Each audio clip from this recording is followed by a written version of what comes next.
Bonjour, bienvenue au cours Stats Projet. Ceci est le premier vidéo, la vidéo 0 en fait du chapitre 1. Je me présente, moi c'est Philémon, peut-être que vous m'avez déjà rencontré ou m'avez déjà eu dans d'autres cours. Évidemment, mon nom c'est Philémon Turcotte, c'est pas Yasmine Tafik comme on voit à l'écran ici. Yasmine et moi, on a travaillé souvent sur le cours Stats Projet ensemble, alors j'utilise son matériel avec sa permission et je lui laisse le crédit parce que c'est elle qui a développé quand même ces présentations-là. Donc, je prends un court temps dans cette vidéo 0, d'introduction, pour vous parler de quelques trucs. Entre autres, pourquoi je fais des vidéos et pourquoi on fait des stats. La raison pour laquelle on fait des vidéos, c'est sûr que le contexte particulier qu'on vit en ce moment fait en sorte que je ne peux pas être avec vous en classe. Et sur Zoom, ce n'est pas la même dynamique.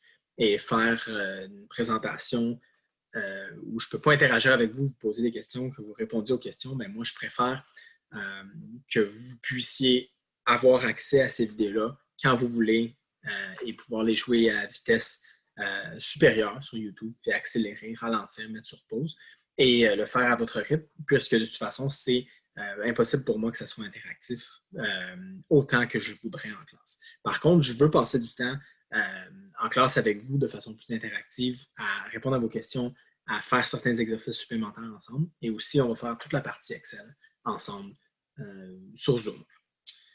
Donc, on ne se verra pas en présence, sauf pour un ou deux examens, possiblement. Je vais vous redonner ces informations-là. Donc, pourquoi des vidéos, c'est ça. Pourquoi les statistiques?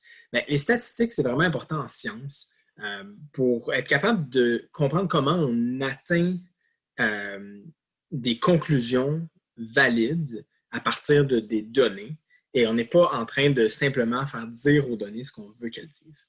On entend à droite et à gauche en ce moment comment il y a des médias qui citent des études et qui ne sont pas vraiment capables de bien l'interpréter pour nous. Et on invite les gens à aller lire ces études-là, mais la personne moyenne n'est pas nécessairement capable de non plus lire ces études-là et arriver aux bonnes conclusions. Un exemple, il y a deux exemples faciles. C'est quelque chose qu'on appelle la généralisation. Donc, des fois, on est en train de vouloir appliquer à une population entière quelque chose qu'on a obtenu dans un échantillon. Bien, ça, on appelle ça de l'inférence statistique et c'est important de comprendre comment on fait ça. Parce que si notre échantillon n'est pas représentatif de la population, bien, on n'est pas capable d'appliquer ces conclusions-là à la population. Un autre exemple classique, c'est la causalité versus la corrélation. Donc, lorsqu'on voit des corrélations entre deux quantités qui varient dans le temps avec les mêmes paramètres ou qui se suivent, quand une augmente, l'autre augmente, quand une diminue, l'autre diminue, mais ça ne veut pas dire qu'il y a causalité entre les deux.